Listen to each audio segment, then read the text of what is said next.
নমস্কাৰ আকাশবাণী গুৱাহাটী কেন্দ্ৰৰ পুৱাৰ আঞ্চলিক বাতৰি পঢ়িছো জুলি শৰ্মা বৰুৱাই এতিয়া প্ৰধান বাতৰিসমূহ হ'ল বিধানসভাত আজি বিত্তমন্ত্ৰী অজন্তা নেওগৰ 2024-2025 বিত্তীয় বৰ্ষৰ ৰাজ্যিক বাজেট উত্থাপন रोजगार मेलार अधीনত नवनिर्वाचित 1 लाखতকৈও অধিক প্ৰাৰ্থীক ভিডিঅ' কনফাৰেন্সিং ব্যৱস্থাৰে প্ৰধানমন্ত্ৰী নৰেন্দ্ৰ মোদী আজি নিযুক্তি পত্ৰ বিতৰণ গুৱাহাটীত কেন্দ্ৰীয় মন্ত্ৰী সৰ্বানন্দ সোণোৱালে বিতৰণ কৰিব নিযুক্তি পত্ৰ ৰাজ্যৰ 877টা কেন্দ্ৰত আজি চলিত বৰ্ষৰ উচ্চতৰ মাধ্যমিক চূড়ান্ত পৰীক্ষা আৰম্ভ আৰু 1 কোটিতকৈ অধিক আয়ুষ্মান কাৰ্ড প্ৰদান কৰা দেশৰ প্ৰথমখন ৰাজ্য হিচাপে অসমে স্বীকৃতি লাভ কৰা বুলি মুখ্যমন্ত্ৰী ডক্টৰ হিমন্ত বিশ্ব শৰ্মাৰ প্ৰকাশ এতিয়া শুনক বিতং বাতৰি বিত্তমন্ত্ৰী অজন্তা নেওগে আজি বিধানসভাত 2024-2025 বিত্তীয় বৰ্ষৰ বাবে ৰাজ্যিক বাজেট উত্থাপন কৰিব বিত্তমন্ত্ৰীগৰাকীয়ে আজি দিনৰ 2 বজাত সদনৰ উত্থাপন কৰিবলগীয়া বাজেটখনত কৃষক নিবনুৱা মহিলা শিক্ষাৰ্থী চাহ শ্ৰমিক সংখ্যালঘুকে ধৰি সমাজৰ সকলো শ্ৰেণীৰ লোকৰ বিকাশ আৰু উন্নয়নৰ ইতিবাচক খবৰ কঢ়িয়াই আনিব বুলি আশা কৰা হৈছে উল্লেখযোগ্য যে বিগত প্ৰায় দুমাহ ধৰি বাজেটখন প্ৰস্তুতক লৈ বিত্ত বিভাগে ব্যাপক তৎপৰতা অব্যাহত ৰাখিছে একেদৰে মুখ্যমন্ত্ৰী ডক্টৰ হিমন্ত বিশ্ব শৰ্মাই বিভিন্ন সময়ত বিত্ত বিভাগকে ধৰি বিভিন্ন চৰকাৰী বিভাগৰ জৰিয়তে বাজেট প্ৰস্তুতৰ কাম কাজ বুজ লোৱাৰ লগতে দিক নিৰ্দেশনা প্ৰদান কৰি আহিছে মুখ্যমন্ত্ৰীগৰাকীয়ে কালি লোক সেৱা ভৱনত চলিত বিত্তীয় বৰ্ষত ৰাজহ পৰিবহণ বন আবকাৰী খনি আৰু খনিজ পদাৰ্থৰ উপৰি কৰ বিভাগৰ দ্বাৰা সংগৃহীত ৰাজহ সন্দৰ্ভত বিভাগীয় শীৰ্ষ বিষয়াসকলৰ সৈতে এখন বৈঠকত মিলিত হয় বৈঠকত মুখ্যমন্ত্ৰীগৰাকীয়ে কৰ বিভাগৰ জিএছটি আৰু আন শিতানৰ পৰা সংগৃহীত ৰাজহৰো বুজ লয় প্ৰধানমন্ত্ৰী নৰেন্দ্ৰ মোদীয়ে আজি रोजगार মেলাৰ অধীনত নৱনিৰ্বাচিত 1 লাখতকৈ অধিক প্ৰাৰ্থীক ভিডিঅ' কনফাৰেন্সিং ব্যৱস্থাৰে নিযুক্তি পত্ৰ প্ৰদান কৰিব অনুষ্ঠানত প্ৰধানমন্ত্ৰী মোদীয়ে নতুন দিল্লী সংসদ কৰ্মযোগী ভৱনৰ প্ৰথম পৰ্যায়ৰ আধাৰশিলা স্থাপন কৰিব এই ভৱনৰ জৰিয়তে কৰ্মযোগী অভিযানৰ বিভিন্ন স্তম্ভসমূহৰ মাজত সহযোগিতা আৰু সমন্বয় বৃদ্ধি হ'ব বুলি আশা কৰা হৈছে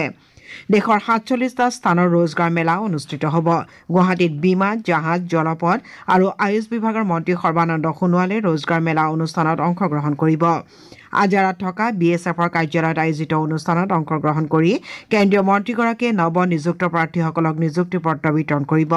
উল্লেখযোগ্য যে এই পদক্ষেপৰ অধীনত ৰাজ্য তথা কেন্দ্ৰীয় শাসিত অঞ্চল আৰু কেন্দ্ৰীয় চৰকাৰৰ বিভিন্ন বিভাগত এই প্ৰাৰ্থীসকলক নিয়োগ কৰা হৈছে নৱনিযুক্ত প্ৰাৰ্থীসকলে চৰকাৰৰ বিভিন্ন মন্ত্ৰালয় আৰু বিভাগত যোগদান কৰিব रोजगार মেলাৰ জৰিয়তে নিয়োগৰ অধিক সুবিধা সৃষ্টি হ'ব বুলি আশা কৰা হৈছে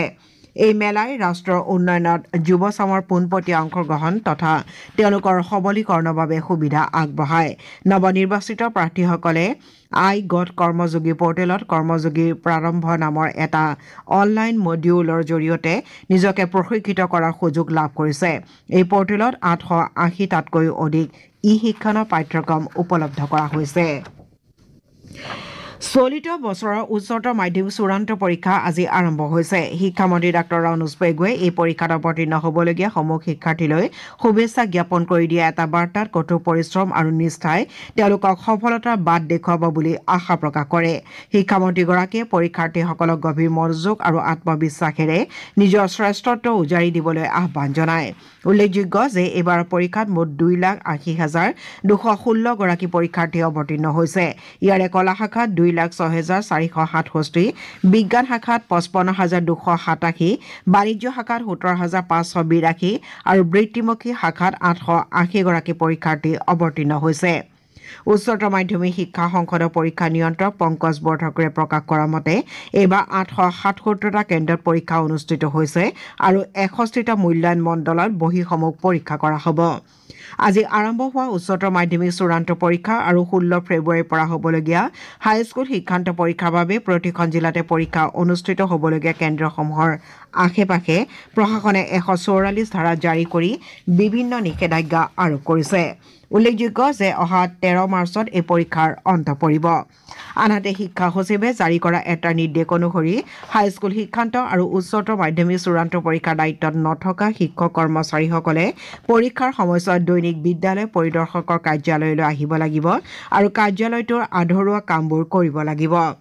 পৰীক্ষা কেন্দ্ৰ হিচাপে নিৰ্দিষ্ট বিদ্যালয়বোৰ আৰু কেন্দ্ৰৰ ফিডাৰ স্কুলবোৰৰ শিক্ষক আৰু কৰ্মচাৰীসকলৰ যিসকলে পৰীক্ষাৰ দায়িত্বত নাথাকিব তেওঁলোকৰ সকলোকে পৰীক্ষা শেষ নোহোৱা পৰ্যন্ত বিদ্যালয় পৰিদৰ্শকৰ পোনপটীয়া কৰ্তৃত্বলৈ অনা হৈছে তেওঁলোকৰ কাম কাজসমূহ আৰু উপস্থিতি পৰিদৰ্শকে নিৰীক্ষণ কৰিব পৰীক্ষা শেষ হোৱাৰ পাছত তেওঁলোক পুনৰ বিদ্যালয়লৈ উভতি যাব পাৰিব অসম গণ পৰিষদ দলৰ পৰৱৰ্তী ৩ বছৰীয়া কাৰ্যকালৰ বাবে বৰ্তমানৰ সভাপতি অতুল বৰা আৰু কাৰ্যকৰী সভাপতি কেশৱ মহন্ত পুনৰবাৰ একে পদৰ বাবে নিৰ্বাচিত হৈছে গুৱাহাটীত কালি অনুষ্ঠিত দলটোৰ দ্বাদশ কেন্দ্ৰীয় সাধাৰণ অধিৱেশনত ৰাজ্যৰ বিভিন্ন প্ৰান্তৰ পৰা অহা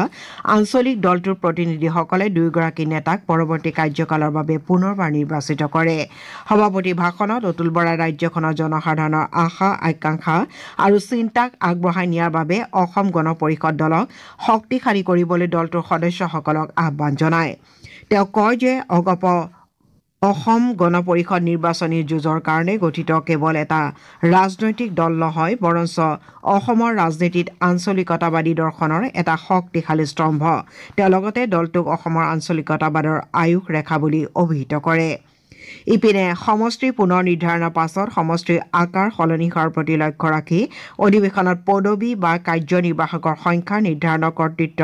দলৰ সভাপতিক প্ৰদান কৰা হয় অনাগত দিনত দলটোক আগবঢ়াই নিবলৈ শ্ৰী বৰাই ৰাইজৰ দিহা পৰামৰ্শ কামনা কৰি কয় যে ভাৰতীয় জনতা পাৰ্টি মিত্ৰজোঁটৰ দল হিচাপে অসম গণ পৰিষদে অহা নিৰ্বাচনত ঐক্যবদ্ধভাৱে যুঁজ দিব অধিৱেশন উপলক্ষে শ্ৰীমন্ত শংকৰদেৱ কলাক্ষেত্ৰৰ আন্তৰ্জাতিক প্ৰেক্ষাগৃহ চৌহদত কাৰ্যকৰী সভাপতি কেশৱ মহন্ত প্ৰমুখ্যে দলৰ নেতৃবৃন্দই শ্বহীদ বেদীত পুষ্পাৰ্ঘ্য অৰ্পণেৰে শ্বহীদসকললৈ শ্ৰদ্ধা জ্ঞাপন কৰে ইয়াৰ লগতে দলৰ নেতৃত্ব তথা সদস্যসকলে সাধাৰণ সম্পাদক প্ৰদীপ হাজৰিকাই মুকলি কৰা সতীৰ্থ সোঁৱৰণ কাৰ্যসূচীতো অংশগ্ৰহণ কৰে অসম গণ পৰিষদৰ গঠন কালৰে পৰা ওতঃপ্ৰোতভাৱে জড়িত হৈ অৰিহণা যোগোৱা সদস্যসকলক এই অনুষ্ঠানৰ যোগে শ্ৰদ্ধা নিবেদন কৰা হয় শ্ৰোতাসকলে আঞ্চলিক বাতৰি শুনিছে আকাশবাণী গুৱাহাটী কেন্দ্ৰৰ পৰা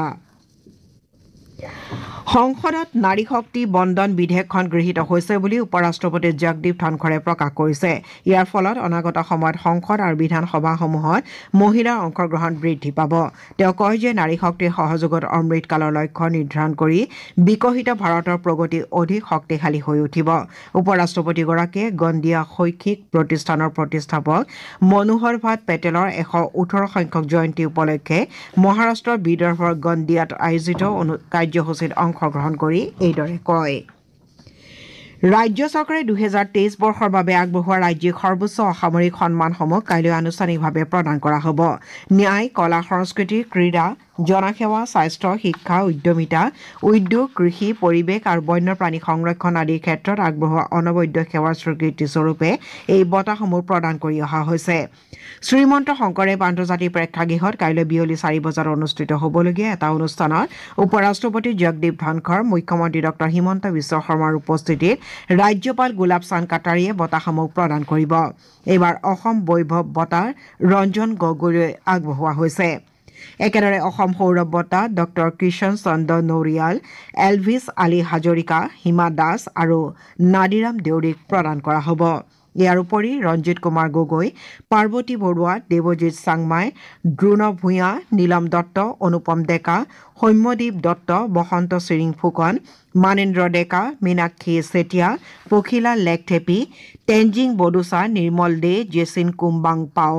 মেৰী হাছা উপেন্দ্ৰ ৰাভা আৰু ৰাহুল গুপ্তাক অসম গৌৰৱ বঁটা প্ৰদান কৰা হ'ব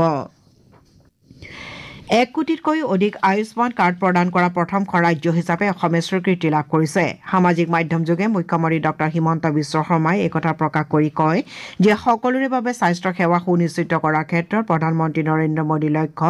সফল কৰাৰ দিশত ৰাজ্য চৰকাৰে নিৰন্তৰ প্ৰচেষ্টা অব্যাহত ৰাখিছে বিকশিত ভাৰত সংকল্প যাত্ৰা আৰু আয়ুষ্মান আপ কে দ্বাৰ অভিযানৰ দৰে পদক্ষেপৰ জৰিয়তে জনসাধাৰণক 1 কোটিতকৈ অধিক আয়ুষ্মান কাৰ্ড প্ৰদান কৰা হৈছে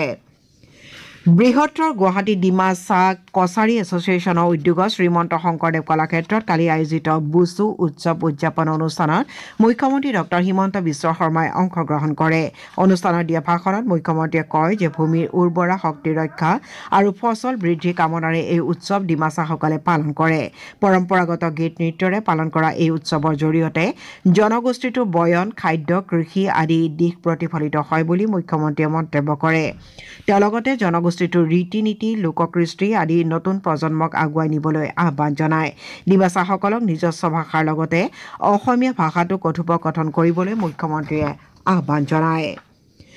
প্ৰধানমন্ত্ৰী নৰেন্দ্ৰ মোদীয়ে ডিজিটেল ক্ৰিয়েটৰ সমুদায়ক ৰাষ্ট্ৰীয় ক্ৰিয়েটৰ্ছ বঁটাৰ মনোনয়নত অংশগ্ৰহণ কৰিবলৈ আহ্বান জনাইছে। সামাজিক মাধ্যমৰ এটা পোষ্টত প্ৰধানমন্ত্ৰীয়ে ক্ৰিয়েটৰ সমুদায়ৰ বাবে এই বঁটাক এটা বিশেষ সুযোগ বুলি উল্লেখ কৰিছে। তেওঁ লগতে কয় যে চৰকাৰে যুৱ শক্তিৰ যিকোনো ধৰণৰ উদ্ভাৱন, অনুপ্ৰেৰণা তথা পৰিৱৰ্তনকামী কাৰ্যকলাপক উদযাপন কৰিব বিচাৰে। উল্লেখযোগ্য যে mygov.com-ত অহা 21 ফেব্ৰুৱাৰীলৈকে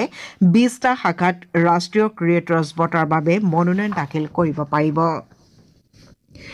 প্ৰধানমন্ত্ৰী নৰেন্দ্ৰ মোদী কাইলৈৰ পৰা দুদিনীয়া ভ্ৰমণসূচীৰে সংযুক্ত আৰৱ আমিৰশ্বাহীত উপস্থিত হ'ব। তাত তেওঁ আবুধাবিৰ প্ৰথমটো হিন্দু মন্দিৰ বাবছ মন্দিৰ মুকলি কৰিব। বিদেশ পৰিক্ৰমা মন্ত্ৰালয়ে এটা বিবৃতিত প্ৰকাশ কৰা মতে 2015 চনৰ পৰা এয়া হৈছে প্ৰধানমন্ত্ৰী মোদীৰ সপ্তম তথা বিগত 8 মাহৰ তৃতীয়টো সংযুক্ত আমিৰশ্বাহী ভ্ৰমণ। আকাশবাণী গুৱাহাটী কেন্দ্ৰৰ নাট শাখাৰ স্বীকৃতিপ্ৰাপ্ত অভিনয় শিল্পীৰ বাবে কণ্ঠস্বৰ পৰীক্ষাৰ আবেদন পত্ৰ জমা দিয়াৰ সময় আজি বিয়লি 5 বজাত অন্ত পৰিব। শিশু আৰু বয়স্ক দুটা শাখাৰ বাবে সম্পূৰ্ণ নতুন আৰু ইতিমধ্যে স্বীকৃত শিল্পীসকলে বি হাইগ্ৰেডৰ বাবে পৰীক্ষাত অৱতীৰ্ণ হ'ব পাৰিব। বৰপেটা জিলাৰ কলগাছিয়া আৰক্ষী থানাৰ অধীনৰ লাচাংগাৰ পৰা যোৱা নিশা 8 জাই সক্ৰিয় গুলীসহ এটা হস্তনিৰ্মিত পিষ্টল জব্দ কৰা হয়। এই সংক্ৰান্তত 2জন লোকক আটক কৰি কলগাছিয়া আৰক্ষী থানালৈ প্ৰেৰণ কৰা হৈছে। দক্ষিণ আফ্ৰিকাৰ বেননীৰ উইলমৰ পাৰ্কত অনুষ্ঠিত পুৰুষৰ 19 বছৰৰ অনুৰ্ধৰ ICC এদিনীয়া বিশ্বকাপ ক্ৰিকেটৰ ফাইনেলত কালি অষ্ট্ৰেলিয়াই ভাৰতক 79 ৰানত পৰাস্ত কৰে। ভাৰতে 254 ৰানৰ লক্ষ্যৰে খেলা আৰম্ভ কৰি 43 অভাৰ 5টা বলত আটাইকেইটা উইকেট হেৰুৱাই 174 ৰানহে কৰিবলৈ সমৰ্থ হয়। ইয়াৰ পূৰ্বে অষ্ট্ৰেলিয়াই প্ৰথমে বেট ধৰি নিৰ্ধাৰিত 50 অভাৰত 7টা উইকেট হেৰুৱাই 253 ৰান সংগ্ৰহ কৰে। এতিয়া শুনক আজি গুৱাহাটীৰ পৰা প্ৰকাশিত বাতৰি কাকতসমূহৰ মুখ্য বাতৰি চমু অৱলোকন প্ৰজন্মা চহৰীয়াৰ পৰা। ৰঙিয়াৰ হাতীখলা পথাৰত অনুষ্ঠিত শ্ৰীমন্ত শংকৰদেৱ সংঘৰ অধিৱেশনৰ কালি সামৰণি পৰে। অধিৱেশনৰ মুকলি সভাত মুখ্যমন্ত্ৰী ডঃ হিমন্ত বিশ্ব শৰ্মাই অংশগ্ৰহণ কৰে। অসমীয়া প্ৰতিদিন আৰু আমাৰ অসম কাকতে এই বাতৰিক আলোকচিত্ৰসহ শীৰ্ষস্থান দিছে। একেটা বাতৰিৰে নিয়মীয়া বাৰ্তা কাকতৰ শিৰোনাম গুৰুজনাৰ আৱিৰ্ভাৱ অসমৰ নিৰ্ণায়ক ঘটনা শ্ৰীমন্ত শংকৰদেৱ সংঘৰ ৰঙিয়া অধিৱেশনৰ মুকলি সভাত মুখ্যমন্ত্ৰী। অসম গণ পৰিষদ দলৰ পৰৱৰ্তী 3 বছৰৰ কাৰ্যকালৰ বাবে বৰ্তমানৰ সভাপতি অতুল বৰা পুনৰবাৰ নিৰ্বাচিত হৈছে। দলৰ কাৰ্যকৰী সভাপতি পদত বৰ্তমানৰ কেশৱ মহন্ত পুনৰ নিৰ্বাচিত হৈছে। দি আছাম ট্ৰিবিউন কাকতে গুৰুত্ব সহকাৰে এই বাতৰি প্ৰকাশ কৰিছে। পুনৰবাৰ নিৰ্বাচিত হোৱাৰ বাবে অতুল বৰা আৰু কেশৱ মহন্তক মুখ্যমন্ত্ৰী ডঃ হিমন্ত বিশ্ব শৰ্মাই অভিনন্দন জ্ঞাপন কৰাৰ বাতৰি অসমীয়া খবৰ কাকতত প্ৰকাশ হৈছে। ভাৰতীয় সেনাবাহিনীয়ে শোণিতপুৰৰ মিছামাৰীত সামৰিক ঘাটিৰ ওচৰত ইতিহাস প্ৰসিদ্ধ লামা কেম্প বন্ধ কৰিছে। শেহতীয়াকৈ হাতী আৰু মানুহৰ সংঘাতে চৰম পৰ্যায় পোৱাত উচ্চতম ন্যায়ালয়ে বিভিন্ন সময়ত বনাঞ্চলসমূহ বেদখলমুক্ত কৰিবলৈ নিৰ্দেশ দিয়াৰ পৰিপ্ৰেক্ষিতত ভাৰতীয় সেনাই এই পদক্ষেপ গ্ৰহণ কৰি 42 হেক্টৰ ভূমি বন বিভাগক উভতাই দিয়াৰ সিদ্ধান্ত গ্ৰহণ কৰিছে। এয়া দৈনিক জনমভূমি কাকতৰ মুখ্য বাতৰি। দেশত অচিৰেই আৰম্ভ হ'ব GPS-যুক্ত টোল সংগ্ৰহৰ ব্যৱস্থা। বৰ্তমান ৰাষ্ট্ৰীয় ঘাইপথসমূহত থকা টোল প্লাজাসমূহৰ স্থান নতুন GPS ব্যৱস্থাই ল'ব বুলি কেন্দ্ৰীয় পথ পৰিবহণ আৰু ঘাইপথ মন্ত্ৰী নীতিন গাডকাৰীয়ে প্ৰকাশ কৰিছে। দৈনিক অসম কাকতে এই বাতৰিক বিশেষ গুৰুত্ব দিছে। মুখ্যমন্ত্ৰী ডঃ হিমন্ত বিশ্ব শৰ্মাই জাৰি কৰা এটা নিৰ্দেশনা অনুসৰি এতিয়াৰে পৰা কোনো মন্ত্ৰী আমোলা বিষয়াই বিদ্যুৎ মাচুলৰ ৰাজসাহায্য ভোগ কৰিবলৈ নাপাব। দৈনিক অগ্ৰদূত কাকতত এই বাতৰি প্ৰকাশ হৈছে। দ্য চেণ্টিনেল কাকতে ৩,৯০৫ গৰাকী ব্যক্তিয়ে 2024 বৰ্ষৰ হজ যাত্ৰাৰ বাবে আবেদন কৰাৰ বাতৰি প্ৰকাশ কৰিছে। এয়াই আছিল আজি গুৱাহাটীৰ পৰা প্ৰকাশিত বাতৰি কাকতসমূহৰ প্ৰথম পৃষ্ঠাৰ বাতৰিত চমু অৱলোকন। ধন্যবাদ প্ৰজন্মা। বাতৰি শেষ কৰাৰ আগেয়ে প্ৰধান বাতৰিকেইটা আকৌ এবাৰ পঢ়ি দিছো। বিধানসভাত আজি বিত্তমন্ত্ৰী অজন্তা নেওগৰ 2024-2025 বিত্তীয় বৰ্ষৰ ৰাজ্যিক বাজেট উত্থাপন ৰোজগাৰ মেলাৰ অধীনত নৱনিৰ্বাচিত 1 লাখতকৈও অধিক প্ৰাৰ্থীক ভিডিঅ' কনফাৰেন্সিং ব্যৱস্থাৰে প্ৰধানমন্ত্ৰী নৰেন্দ্ৰ মোদী আজি নিযুক্তি পত্ৰ বিতৰণ গুৱাহাটীত কেন্দ্ৰীয় মন্ত্ৰী সৰ্বানন্দ সোণোৱালে বিতৰণ কৰিব নিযুক্তি পত্ৰ ৰাজ্যৰ 877টা কেন্দ্ৰত আজি চলিত বৰ্ষৰ উচ্চতৰ মাধ্যমিক চূড়ান্ত পৰীক্ষা আৰম্ভ আৰু 1 কোটিতকৈ অধিক আয়ুষ্মান কাৰ্ড প্ৰদান কৰা দেশৰ প্ৰথমখন ৰাজ্য হিচাপে অসমে স্বীকৃতি লাভ কৰা বুলি মুখ্যমন্ত্ৰী ডক্টৰ হিমন্ত বিশ্ব শৰ্মাৰ প্ৰকাশ পুৱাৰ আঞ্চলিক বাতৰি ইমানেই নমস্কাৰ